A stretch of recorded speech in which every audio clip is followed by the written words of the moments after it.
Cricket की दुनिया में कई खिलाड़ियों का वक्त आता है, लेकिन विराट कोहली जैसे खिलाड़ियों का तो जमाना होता है। न्यूजीलैंड के खिलाफ आज पहले ही मुकाबले में किंग कोहली ने साबित कर दिया कि शेर चाहे कितना भी शांत हो, दहाड़ना नहीं भूलता। अपने अकेले के दम पर हारी हुई बाजी को पलटने वाले इस क्रिकेट के महानायक के आप भी फैन हैं तो इस वीडियो को दिल खोलकर एक लाइक जरूर करें। इस वीडियो का लाइक टारगेट है 400 लाइक्स। दोस्तों, 3 मैचों की वनडे श्रृंखला का पहला और सबसे रोमांचक और सांसें रोक देने वाला महामुकाबला आज वडोदरा के BCA क्रिकेट स्टेडियम पर खेला गया। इस रोमांचक महामुकाबले की शुरुआत हुई भारतीय टीम के टॉस जीतने से और भारतीय कप्तान शुभमन गिल ने टॉस जीतकर बिना किसी देरी के पहले गेंदबाजी का फैसला लिया और मेहमान न्यूजीलैंड की टीम को पहले बल्लेबाजी के लिए आमंत्रित किया। उसके बाद रनों की बारिश करने के इरादे से न्यूजीलैंड के 2 दिग्गज ओपनर बल्लेबाज मैदान में उतरे। डिवॉन कॉनवे और हेनरी निकल्स के कंधों पर इस महामुकाबले में अपनी टीम को एक विस्फोटक ओपनिंग शुरुआत दिलाने की बहुत ही बड़ी जिम्मेदारी थी। तो वहीं भारतीय टीम की पारी का आगाज करने और पहला ओवर डालने मोहम्मद सिराज आए थे, लेकिन मोहम्मद सिराज ने अपने इस ओवर में न्यूजीलैंड के दोनों ही ओपनर बल्लेबाजों को पूरी तरह बांध कर रखा। पहले ओवर में ही भारतीय गेंदबाजी में सटीकता का बोलबाला साफ दिखाई दे रहा था, जिस कारण पहले ओवर से सिर्फ एक ही रन न्यूजीलैंड की टीम को मिला था। लेकिन अब दूसरे छोर से हर्षित राणा न्यूजीलैंड की बल्लेबाजी के सामने अपना पहला ओवर लेकर आए थे, लेकिन हर्षित राणा की भी गेंदबाजी पर न्यूजीलैंड की ओपनिंग जोड़ी थोड़ा दबाव में और सहमी हुई दिख रही थी।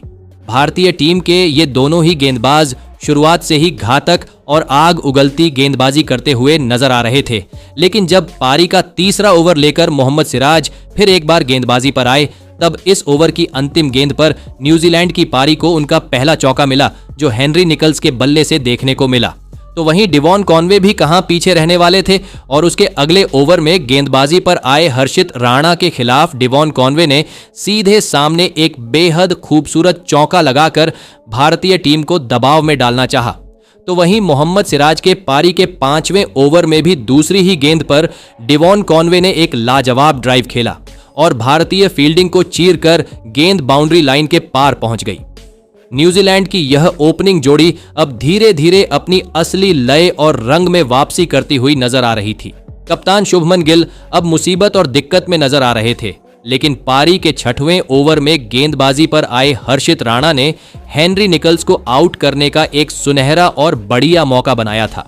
बल्लेबाज से दूर जाती हुई गेंद पर हेनरी निकल्स लालच में आकर बल्ला लगा बैठे थे और गेंद हवा में चली गई थी। लेकिन यह क्या, कुलदीप यादव ने एक आसान कैच छोड़कर हेनरी निकल्स को एक बहुत ही बड़ा जीवनदान दे दिया था और फिर यहां से न्यूजीलैंड की इस ओपनिंग जोड़ी ने पीछे मुड़कर नहीं देखा और भारतीय टीम के हर एक गेंदबाज पर चौकों की झड़ी लगाना शुरू कर दिया, जिसके चलते पारी के 9वें ओवर में स्पिन गेंदबाजी का दीदार इस मुकाबले में हो चुका था। वॉशिंगटन सुंदर अब गेंदबाजी पर लगाए गए थे, लेकिन वडोदरा की इस पिच पर न ही तेज गेंदबाजी को मदद मिल रही थी और न ही स्पिन गेंदबाजी को।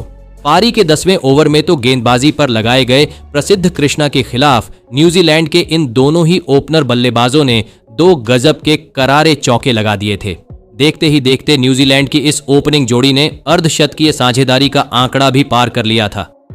भारतीय टीम की गेंदबाजी के पास न्यूजीलैंड की ओपनिंग जोड़ी के कठिन और तीखे सवालों का जवाब बिल्कुल भी नहीं था। कप्तान शुभमन गिल अब बहुत ही बड़ी मुसीबत में नजर आने लगे थे। पारी के 13वें ओवर में तो वॉशिंगटन सुंदर के खिलाफ हेनरी निकल्स ने कलाइयों का बेहतरीन इस्तेमाल करते हुए स्वीप शॉट लगाकर चौका हासिल कर लिया था। भारतीय गेंदबाजी पर बढ़ता हुआ यह दबाव देखकर अब पारी के 15वें ओवर में कुलदीप यादव को गेंदबाजी पर लगाया गया था, लेकिन कुलदीप यादव के खिलाफ भी हेनरी निकल्स ने रिवर्स स्वीप का प्रहार किया और न्यूजीलैंड की टीम को एक और महत्वपूर्ण चौका मिल गया। न्यूजीलैंड की यह ओपनिंग जोड़ी अब भारतीय टीम के लिए एक बहुत ही बड़ी गले की हड्डी साबित होने लगी थी। दोनों ही बल्लेबाज अब पूरी तरह आक्रामक तेवरों के साथ बल्लेबाजी करते हुए नजर आ रहे थे और भारतीय गेंदबाजी गहरी मुश्किल में फंसी दिख रही थी। पारी के 19वें ओवर में तो डिवॉन कॉनवे ने घुटने टेक कर एक गजब का गगनचुंबी छक्का सीधे वॉशिंगटन सुंदर के सर के ऊपर से जड़ दिया था। दोनों ही खिलाड़ी अब अपने अपने अर्धशतक के बेहद करीब पहुंच चुके थे। और फिर पारी के 20वें ओवर में हेनरी निकल्स ने अपना इस मुकाबले का एक शानदार और जानदार अर्धशतक पूरा कर लिया। तो वहीं इसी ओवर की अंतिम गेंद पर डेवॉन कॉनवे ने एक्स्ट्रा कवर की तरफ एक लाजवाब चौका लगाकर खुद का भी अर्धशतक पूरा कर लिया। देखते ही देखते इन दोनों की यह साझेदारी अब शतकीय आंकड़े के पार पहुंच चुकी थी। इस विशाल साझेदारी की वजह से कप्तान शुभमन गिल पूरी तरह बैकफुट पर और हताश नजर आ रहे थे। भारतीय टीम का कोई भी गेंदबाज न्यूजीलैंड की इस चट्टान जैसी साझेदारी को तोड़ने में सफल नहीं हो पा रहा था। पारी के 22वें ओवर में गेंदबाजी पर आए हर्षित राणा के खिलाफ तो 2 लगातार छोटी गेंदों पर हेनरी निकल्स ने 2 ताबड़तोड़ चौके लगाकर भारतीय टीम पर दबाव का पहाड़ और भी ज्यादा बढ़ा दिया था। न्यूजीलैंड की यह ओपनिंग जोड़ी अब गियर बदलती हुई और मैच को एक तरफा बनाती नजर आ रही थी। लेकिन तभी हर्षित राणा ने मैच का पासा पलट दिया और अपने इसी ओवर की चौथी गेंद पर एक बाहर जाती हुई चालाक स्लोअर यॉर्कर पर हेनरी निकल्स को फंसा लिया और वह सीधे केएल राहुल के हाथों में समा गए। हेनरी निकल्स 69 गेंदों में 62 रनों की एक शानदार पारी खेलकर आउट हुए। आखिरकार न्यूजीलैंड की इस विशाल ओपनिंग साझेदारी की कमर हर्षित राणा ने तोड़ दी थी, जिसके चलते अब बल्लेबाजी के लिए विल यंग आए और फिर सेट हो चुके डेवॉन कॉनवे के साथ मिलकर विल यंग ने फिर से भारतीय गेंदबाजी के खिलाफ दीवार बनने की पूरी कोशिश की थी। लेकिन तभी फिर एक बार हर्षित राणा ने मैदान पर अपनी गेंदों आग उगली और उन्होंने न्यूजीलैंड के दूसरे सेट हो चुके खतरनाक ओपनर डेवॉन कॉनवे को अपनी एक तेज तर्रार और मारक गेंद पर क्लीन बोल्ड कर दिया। डेवॉन कॉनवे 67 गेंदों में 56 रनों की एक गजब की पारी खेलकर पवेलियन लौट गए। हर्षित राणा ने अकेले के दम पर न्यूजीलैंड के दोनों ही सेट बल्लेबाजों को एक के बाद एक मैदान से बाहर भेज दिया था और भारतीय टीम की एक बेमिसाल और जादुई वापसी इस मुकाबले में करके दिखाई थी। अब मैदान पर बल्लेबाजी के लिए डेरियल मिचेल आए थे, लेकिन अब भारतीय गेंदबाजी ने इस मुकाबले में अपना शिकंजा कसना शुरू कर दिया था, जिस वजह से न्यूजीलैंड की टीम के लिए बड़े शॉट लगाना मुश्किल हो गया था। डेरियल मिचेल और विल यंग की यह जोड़ी साझेदारी तो बना रही थी, लेकिन मनचाहे अंदाज में उन्हें रन नहीं मिल रहे थे, जिसने दबाव का रुख पहली बार न्यूजीलैंड की तरफ मोड़ दिया था। और फिर इसी दबाव का फायदा उठाते हुए पारी के 28वें ओवर में मोहम्मद सिराज ने एक सटीक शॉर्ट पिच गेंद पर विल यंग को केएल राहुल के हाथों कैच आउट करा दिया। विल यंग 16 गेंद में 12 रन बनाकर चलता बने। भारतीय टीम की तेज गेंदबाजी इस मुकाबले में अव्वल दर्जे का प्रदर्शन कर रही थी, जिसने न्यूजीलैंड के टॉप ऑर्डर के नाक में दम करके रख दिया था। अब बल्लेबाजी के लिए ग्लेन फिलिप्स मैदान में उतरे थे और फिर यहां से सेट हो चुके डेरियल मिचेल और ग्लेन फिलिप्स ने मिलकर अपनी टीम के लिए मरहम लगाने का काम शुरू किया और एक महत्वपूर्ण साझेदारी बनाना शुरू कर दिया और गजब की गेंदबाजी कर रही भारतीय टीम के सामने उन्होंने रन बटोरना शुरू किया। पारी के 31वें ओवर में रविंद्र जडेजा के खिलाफ ऑफ साइड की तरफ एक लाजवाब शॉट खेलते हुए ग्लेन फिलिप्स ने अपनी पारी का पहला चौका हासिल किया। तो वहीं ओवर की अंतिम गेंद पर डेरियल मिचेल ने अपनी असली क्लास दिखाई और मिड विकेट के ऊपर से एक जबरदस्त चौका अपनी टीम की झोली में डाला। यह साझेदारी धीरे धीरे न्यूजीलैंड की टीम को मुसीबत के दलदल से बाहर निकाल रही थी, लेकिन तभी गेंदबाजी पर आए कुलदीप यादव ने अपने फिरकी के जाल में सेट होते दिख रहे ग्लेन फिलिप्स को फंसा लिया और एक बड़ा शॉट खेलने के चक्कर में ग्लेन फिलिप्स श्रेयस अय्यर को कैच थमा बैठे। ग्लेन फिलिप्स इस मुकाबले में 19 गेंद में 12 रन बनाकर पवेलियन लौट गए। भारतीय गेंदबाजी न्यूजीलैंड को कोई भी बड़ी साझेदारी नहीं बनाने दे रही थी, जिसने न्यूजीलैंड की टीम को इस मुकाबले में कोसों पीछे धकेल दिया था। अब बल्लेबाजी के लिए मिचेल हे आए थे, लेकिन एक छोर पर डटे डेरियल मिचेल अभी भी भारतीय टीम के लिए एक बड़ी मुसीबत बने हुए थे। भारतीय गेंदबाजी जानती थी कि मिचेल का विकेट एक बहुत बड़ा विकेट साबित होगा। तभी रविंद्र जडेजा के 37वें ओवर में नए बल्लेबाज मिचेल हे ने अपने बाहुबल का प्रदर्शन किया और जडेजा के खिलाफ 2 शानदार चौके लगा दिए, लेकिन उनकी यह खुशी थोड़े ही पल की थी। अगले ही ओवर में प्रसिद्ध कृष्णा ने एक कातिलाना अंदर आती गेंद पर मिचेल हे की गिल्लियां बिखेर दी और उन्हें क्लीन बोल्ड कर दिया। मिचेल हे 13 गेंद में 18 रन बनाकर आउट हुए।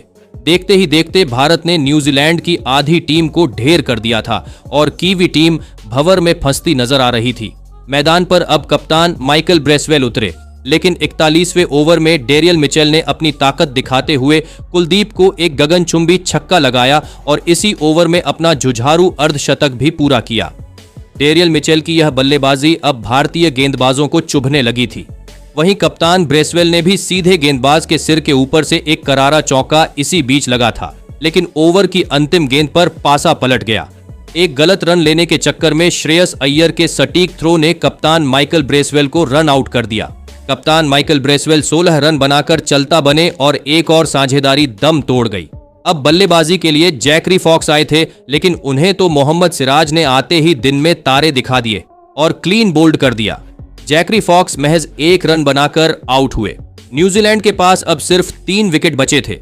बल्लेबाजी के लिए अब क्रिस्टन क्लार्क आए थे और क्रिस्टन क्लार्क ने आते ही हर्षित राणा के खिलाफ एक जबरदस्त चौका लगा दिया था, तो वहीं दूसरी ओर डेरियल मिचेल रुकने को तैयार नहीं थे और उन्होंने मोहम्मद सिराज के खिलाफ एक अविश्वसनीय 88 मीटर लंबा छक्का जड़कर सभी को हैरान कर दिया। पारी के 48वें ओवर में प्रसिद्ध कृष्णा पर डेरियल मिचेल टूट पड़े और पहली 3 गेंदों पर 2 चौके और 1 छक्का जड़कर भारतीय खेमे में खलबली मचा दी। डेरियल मिचेल के अकेले के दम पर भारतीय गेंदबाजी दबाव में बिखरती दिख रही थी, लेकिन तभी प्रसिद्ध कृष्णा ने तगड़ा पलटवार किया और उन्होंने भारतीय टीम के लिए सबसे बड़ा खतरा बन चुके डेरियल मिचेल को एलबीडब्ल्यू आउट कर न्यूजीलैंड की उम्मीदों पर पानी फेर दिया। डेरियल मिचेल 71 गेंदों में 84 रनों की अद्भुत पारी खेलकर आउट हुए। भारतीय टीम को जिस विकेट की तलाश थी वह अब मिल चुका था। अब बल्लेबाजी के लिए काइल जेमिसन आए। डेरियल मिचेल के आउट होते ही न्यूजीलैंड की रन गति पर ब्रेक लग गया था, लेकिन पारी के अंतिम ओवर में क्रिस्टन क्लार्क और जेमिसन ने हाथ खोले और 2 चौकों की मदद से 14 रन बटोर लिए और इसी के साथ न्यूजीलैंड ने भारतीय टीम के सामने 300 रनों का एक विशाल और चुनौतीपूर्ण लक्ष्य खड़ा कर दिया। उसके बाद न्यूजीलैंड से मिले 301 रनों के विशाल लक्ष्य का पीछा करने भारतीय टीम के 2 दिग्गज ओपनर बल्लेबाज मैदान में उतरे। ओडीआई रैंकिंग के नंबर 1 बल्लेबाज रोहित शर्मा और भारतीय कप्तान शुभमन गिल के कंधों पर इस महामुकाबले में अपनी टीम को एक विस्फोटक शुरुआत दिलाने की बहुत ही बड़ी जिम्मेदारी थी। तो वहीं न्यूजीलैंड की टीम की तरफ से पारी का आगाज करने और पहला ओवर डालने काइल जेमिसन आए थे, लेकिन काइल जेमिसन इस पहले ओवर में बेहद खतरनाक और नियंत्रित गेंदबाजी करते हुए नजर आ रहे थे। पहली 5 गेंदों पर रोहित शर्मा को खामोश रखने में काइल जेमिसन पूरी तरह सफल दिख रहे थे, लेकिन इस ओवर की आखिरी गेंद पर एक छोटी गेंद का फायदा उठाते हुए रोहित शर्मा ने ऑफ साइड की तरफ एक करारा चौका हासिल कर लिया, जिसके चलते पहले ओवर से 5 रन भारतीय टीम को मिले। लेकिन अब इस पारी का दूसरा ओवर लेकर जैकरी फॉक्स आए थे, जिन्होंने अपने ओवर में लाजवाब गेंदबाजी करते हुए स्ट्राइक पर खड़े शुभमन गिल को पूरी तरह बांध कर रखा। तो वहीं इस पारी के तीसरे ओवर में तो काइल जेमिसन ने भारतीय कप्तान शुभमन गिल को 1-1 रन के लिए तरसा दिया और एक भी रन बनाने नहीं दिया। भारतीय कप्तान शुभमन गिल शुरुआत में क्रीज पर जमने के लिए थोड़ा वक्त ले रहे थे, लेकिन अब रोहित शर्मा मैदान में पूरी तरह सेट हो चुके थे। पारी के चौथे ओवर की पहली ही गेंद पर मिड ऑन की तरफ रोहित शर्मा के बल्ले से एक जबरदस्त चौका देखने को मिला था, तो वहीं उसके अगले ओवर में काइल जेमिसन के खिलाफ एक बेहद खूबसूरत चौका भारतीय कप्तान शुभमन गिल के भी बल्ले से देखने को मिला। अब भारतीय टीम के ये दोनों ही ओपनर बल्लेबाज मैदान में आंखें जमा चुके थे और न्यूजीलैंड की गेंदबाजी के खिलाफ रनों की बारिश करते हुए नजर आ रहे थे। पारी के 5वें ओवर में तो गेंदबाजी पर आए जैकरी फॉक्स के खिलाफ एक छोटी गेंद पर रोहित शर्मा ने अपने चिर परिचित अंदाज में एक जबरदस्त छक्का लगा दिया था, तो वहीं उसके अगले ओवर में भी यही कहानी रही। काइल जेमिसन के खिलाफ रोहित शर्मा ने एक चौका और एक आसमानी छक्का जड़ दिया था। रोहित शर्मा इस मुकाबले में एक अलग ही रंग में बल्लेबाजी करते हुए नजर आ रहे थे, लेकिन पारी के 8वें ओवर में एक मुश्किल विकेट का मौका न्यूजीलैंड के पास आया। कप्तान शुभमन गिल ने एक शानदार शॉट ऑफ साइड की तरफ खेल दिया था। इस शॉट पर चौका मिलना लगभग तय ही था, लेकिन चौका तो दूर की बात, बीच में खड़े ग्लेन फिलिप्स ने इस शॉट को कैच में तब्दील करने की पूरी कोशिश की, लेकिन कैच अत्यधिक कठिन होने की वजह से अंत में फिलिप्स इसे पूरा नहीं कर पाए। मगर यहीं से न्यूजीलैंड के खिलाड़ियों में एक नई ऊर्जा और करंट देखने को मिला। न्यूजीलैंड के फील्डर रोहित शर्मा और कप्तान गिल को बाउंड्री के लिए तरसा रहे थे, जिसने दबाव रोहित शर्मा पर बढ़ा दिया था और इसी दबाव की बेड़ियों को तोड़ने के चक्कर में रोहित शर्मा 9वें ओवर में काइल जेमिसन के खिलाफ एक बड़ा शॉट खेलने गए, लेकिन गेंद सीधे माइकल ब्रेसवेल के हाथों में समा गई और रोहित शर्मा का अंत हो गया। रोहित शर्मा 29 गेंदों में 26 रन बनाकर पवेलियन लौट गए। रोहित शर्मा का यह बड़ा विकेट गिरने के बाद अब मैदान पर विश्व के सबसे महान बल्लेबाज यानी किंग विराट कोहली उतरे थे और विराट कोहली ने आते ही जैकरी फॉक्स के खिलाफ एक लाजवाब कवर ड्राइव खेलते हुए चौका हासिल कर लिया। तो वहीं इसी ओवर की चौथी गेंद पर विराट कोहली ने फिर से बल्ला चलाया और गेंद को एक बार फिर सीमा रेखा के बाहर पहुंचा दिया।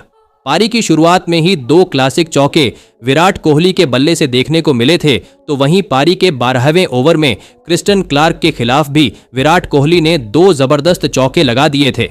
विराट कोहली शुरुआत से ही आक्रामक तेवरों के साथ बल्लेबाजी करते हुए नजर आ रहे थे। सेट हो चुके कप्तान शुभमन गिल के साथ अब विराट कोहली की एक और महत्वपूर्ण साझेदारी पनपती हुई नजर आ रही थी, जिस कारण कप्तान माइकल ब्रेसवेल ने गेंदबाजी में बदलाव किया और आदित्य अशोक को मोर्चे पर लगाया। लेकिन आदित्य अशोक के इस ओवर की पहली ही गेंद पर एक ताबड़तोड़ छक्का भारतीय कप्तान शुभमन गिल ने जड़ दिया था।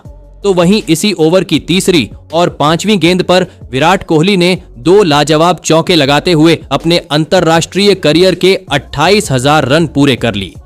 विराट कोहली और शुभमन गिल की यह साझेदारी अब न्यूजीलैंड की टीम के लिए सिरदर्द साबित हो रही थी, क्योंकि ये दोनों ही बल्लेबाज अपनी चुस्ती और फुर्ती से स्कोरबोर्ड को बिल्कुल भी रुकने नहीं दे रहे थे और इसी बीच इन दोनों की अर्धशतकीय साझेदारी भी पूरी हो चुकी थी। दबाव पूरी तरह न्यूजीलैंड के कप्तान माइकल ब्रेसवेल पर था, जिस वजह से उन्होंने खुद गेंदबाजी का मोर्चा संभाला, लेकिन उनके खिलाफ फिर से कप्तान शुभमन गिल ने अपना बल्ला खोला और एक और कमाल का छक्का लगा दिया। अब दोनों ही बल्लेबाज अपने अपने अर्धशतक के बेहद करीब पहुंच चुके थे और फिर इसी बीच शानदार फॉर्म में चल रहे विराट कोहली ने अपने अंतरराष्ट्रीय करियर का एक और अर्धशतक पूरा कर लिया। विराट कोहली की इस लाजवाब बल्लेबाजी के लिए स्टेडियम में मौजूद हर शख्स ने खड़े होकर तालियां बजाईं, तो वहीं उनके साथ बल्लेबाजी कर रहे भारतीय कप्तान शुभमन गिल ने भी एक बहुत बड़े अंतराल के बाद शानदार वापसी करते हुए एक और अर्धशतक अपने नाम कर लिया। कप्तान शुभमन गिल और विराट कोहली की इसी बीच 100 रनों की साझेदारी भी पूरी हो चुकी थी, जिस वजह से न्यूजीलैंड का हर एक गेंदबाज अब भारी दबाव में था। विराट कोहली को इस तरह खतरनाक बल्लेबाजी करते हुए देखकर न्यूजीलैंड के कप्तान माइकल ब्रेसवेल के तो पसीने छूट चुके थे, लेकिन तभी पारी के 27वें ओवर में गेंदबाजी पर आए आदित्य अशोक ने अपने स्पिन के जाल में भारतीय कप्तान को फंसा लिया और आदित्य अशोक के खिलाफ एक बड़ा शॉट खेलने के चक्कर में भारतीय कप्तान शुभमन गिल ग्लेन फिलिप्स को अपना कैच दे बैठे। कप्तान शुभमन गिल इस मुकाबले में 71 गेंदों में 56 रनों की शानदार पारी खेलकर आउट हो गए थे। भारतीय कप्तान के इस विकेट के साथ ही 118 रनों की एक विशाल साझेदारी को आदित्य अशोक ने तोड़ दिया था। न्यूजीलैंड के पास अब इस मुकाबले में वापसी करने का सुनहरा मौका था। अब बल्लेबाजी के लिए श्रेयस अय्यर मैदान में उतरे थे, लेकिन श्रेयस अय्यर ने अपने अनुभव का पूरी तरह इस्तेमाल करते हुए सेट हो चुके विराट कोहली का बखूबी साथ निभाया और भारतीय टीम की रन गति को बिल्कुल भी धीमा नहीं पड़ने दिया। विकेट गिरने का थोड़ा भी दबाव श्रेयस अय्यर और विराट कोहली की बल्लेबाजी की वजह से भारतीय रन गति पर नहीं आ रहा था। पारी के 31वें ओवर में जब विकेट लेने वाले आदित्य अशोक फिर एक बार गेंदबाजी पर आए, तब उनके सामने खड़े नए बल्लेबाज श्रेयस अय्यर ने अपने बल्ले की असली ताकत न्यूजीलैंड की टीम को दिखाई और इस ओवर में इस नौजवान स्पिन गेंदबाज के ऊपर 2 चौके और एक आसमानी छक्का लगाकर फिर एक बार मुश्किल में डाल दिया। तो वहीं एक छोर से विराट कोहली स्ट्राइक रोटेट करते हुए अपने खुद के भी रन बनाते जा रहे थे। श्रेयस अय्यर और विराट कोहली की यह साझेदारी अब मैदान में पूरी तरह सेट हो चुकी थी और न्यूजीलैंड की गेंदबाजी को फिर एक बार बैकफुट पर धकेल रही थी। न्यूजीलैंड के गेंदबाज लगातार विकेट नहीं ले पा रहे थे, जिस वजह से भारतीय टीम पर दबाव नहीं बन रहा था। तो वहीं इसी बीच विराट कोहली के बल्ले से एक चौका और एक शानदार छक्का भी देखने को मिला था। अब विराट कोहली अपने शतक की तरफ तेजी से आगे बढ़ते हुए नजर आ रहे थे। श्रेयस अय्यर के साथ विराट कोहली की अर्धशतकीय साझेदारी भी पूरी हो चुकी थी, लेकिन तभी पारी का गेम चेंजिंग ओवर डालने आए काइल जेमिसन, जिन्होंने पारी के 40वें ओवर की पहली ही गेंद पर एक बहुत ही बड़ी अनहोनी कर दी और अपने शतक से केवल 7 रन दूर खड़े विराट कोहली को काइल जेमिसन ने माइकल ब्रेसवेल के हाथों कैच आउट करवा दिया। विराट कोहली 91 गेंदों में 93 रन बनाकर आउट हो गए थे। विराट कोहली के इस विकेट ने करोड़ों क्रिकेट प्रेमियों के दिल तोड़े थे, क्योंकि वह एक विशाल कारनामा करने से चंद ही कदम दूर रह गए थे। लेकिन अब बल्लेबाजी के लिए रविंद्र जडेजा आए थे, मगर रविंद्र जडेजा को भी काइल जेमिसन ने अपने इसी ओवर की अंतिम गेंद पर क्रिस्टन क्लार्क के हाथों कैच आउट कर दिया। रविंद्र जडेजा इस मुकाबले में 5 गेंद में बस 4 रन बनाकर आउट हो गए। देखते ही देखते एक ही ओवर में भारतीय टीम को 2 बड़े झटके लग चुके थे। काइल जेमिसन की इस घातक गेंदबाजी ने न्यूजीलैंड की टीम की मुकाबले में वापसी करवा दी थी। अब बल्लेबाजी के लिए केएल राहुल मैदान में उतरे थे, लेकिन अब श्रेयस अय्यर अपने अर्धशतक के काफी नजदीक थे। तभी फिर एक बार गेंदबाजी पर आए काइल जेमिसन ने श्रेयस अय्यर को भी एक लाजवाब अंदर आती हुई गेंद पर क्लीन बोल्ड कर दिया। श्रेयस अय्यर इस मुकाबले में 47 गेंदों में 49 रन बनाकर आउट हो गए थे। काइल जेमिसन ने पहले विराट कोहली और फिर श्रेयस अय्यर के बहुत ही बड़े विकेट न्यूजीलैंड की टीम को दिलाए थे। देखते ही देखते भारतीय टीम की आधी बल्लेबाजी खत्म हो चुकी थी, लेकिन अब बल्लेबाजी के लिए हर्षित राणा आए थे और फिर हर्षित राणा और केएल राहुल ने यहां से भारतीय पारी को आगे बढ़ाने का जिम्मा उठा लिया था। हर्षित राणा भले ही वॉशिंगटन सुंदर की तरह बल्लेबाजी नहीं कर रहे थे, लेकिन उनका हर फनमौला खेल भारतीय टीम को रन दे रहा था, जो न्यूजीलैंड की गेंदबाजी के लिए बहुत ही बुरा संकेत था। मौके मिलने पर हर्षित राणा चौके छक्के लगाने से भी नहीं चूक रहे थे। क्रिस्टन क्लार्क के खिलाफ तो हर्षित राणा ने अपने ही अंदाज में एक धमाकेदार छक्का लगा दिया था। केएल राहुल के साथ हर्षित राणा स्ट्राइक भी आसानी से रोटेट कर रहे थे, जिस वजह से अब आखिरी 4 ओवरों में भारतीय टीम को जीत के लिए 26 रनों की जरूरत थी। अब इस पारी का 47वां ओवर क्रिस्टन क्लार्क डालने आए थे, जिनके इस ओवर की पहली ही गेंद पर स्ट्राइक पर खड़े हर्षित राणा ने एक गजब का चौका लगा दिया था। लेकिन उसकी अगली ही गेंद पर हर्षित राणा को क्रिस्टन क्लार्क ने मिचेल हे के हाथों कैच आउट कर दिया। हर्षित राणा इस मुकाबले में 23 गेंद में 29 रन बनाकर आउट हो गए थे। हर्षित राणा की यह पारी भारतीय टीम के लिए एक अनमोल और संजीवनी जैसी पारी थी, लेकिन अभी भी मुकाबला खत्म नहीं हुआ था। बल्लेबाजी के लिए अब वॉशिंगटन सुंदर मैदान पर आए थे, जो गेंदबाजी के वक्त चोटिल हो चुके थे, लेकिन देश के लिए वह दर्द भुलाकर क्रीज पर डटे थे। क्रिस्टन क्लार्क के इस ओवर से 8 रन आ चुके थे, जिसके कारण अब आखिरी 3 ओवरों में भारतीय टीम को 18 रनों की जरूरत थी। मुकाबला लगातार सांसें रोक देने वाला और रोमांचक होता जा रहा था। अब इस पारी का 48वां ओवर जैकरी फॉक्स डालने आए थे, लेकिन उनके इस ओवर में वॉशिंगटन सुंदर को एक बहुत ही बड़ा जीवन दान मिल गया। इस ओवर की चौथी गेंद पर वॉशिंगटन सुंदर ने अपना सिग्नेचर नो लुक शॉट खेलने का प्रयास किया था। गेंद सीधे आदित्य अशोक की तरफ चली गई थी, लेकिन एक महत्वपूर्ण और निर्णायक कैच आदित्य अशोक के हाथों से छिटक गया। इस किस्मत के सहारे के चलते इस ओवर से 6 रन भारतीय टीम की झोली में आए। अब आखिरी 2 ओवरों में भारतीय टीम को जीत के लिए 12 रनों की दरकार थी। गेंदबाजी के मोर्चे पर क्रिस्टन क्लार्क वापस आए थे, लेकिन इसी ओवर में केएल राहुल ने अपना असली क्लास और रुतबा दिखाया। इस दबाव के पहाड़ के नीचे दब चुकी भारतीय पारी के लिए केएल राहुल संकट मोचक बनकर उभरे। उन्होंने क्रिस्टन क्लार्क के खिलाफ लगातार 2 करारे चौके और फिर एक गगनचुंबी और मैच जिताऊ छक्का जड़कर भारतीय टीम को 4 विकेट से इस रोंगटे खड़े कर देने वाले महामुकाबले में जीत दिला दी। दोस्तों, यह महामुकाबला अंत में कांटे की टक्कर में बदल चुका था। एक तरफा दिख रहे इस मैच को न्यूजीलैंड की जुझारू गेंदबाजी ने पूरी तरह पलटकर रख दिया था, लेकिन अंत में जीत का परचम भारतीय टीम ने ही लहराया। इस ऐतिहासिक जीत के असली हीरो एक बार फिर बने क्रिकेट इतिहास के सबसे महान बल्लेबाज यानी विराट कोहली, जिन्होंने इस महामुकाबले में केवल 91 गेंद में 93 रनों की लाजवाब और अद्भुत पारी खेली। विराट कोहली की इसी पारी के चलते भारतीय टीम यह विशाल और चुनौतीपूर्ण लक्ष्य हासिल करने में सफल रही। तो दोस्तों, आप विराट कोहली की इस अद्भुत और बेमिसाल बल्लेबाजी के लिए उन्हें 10 में से कितने अंक देना चाहेंगे? आप अपनी राय नीचे कमेंट में देना बिल्कुल भी ना भूलें। धन्यवाद।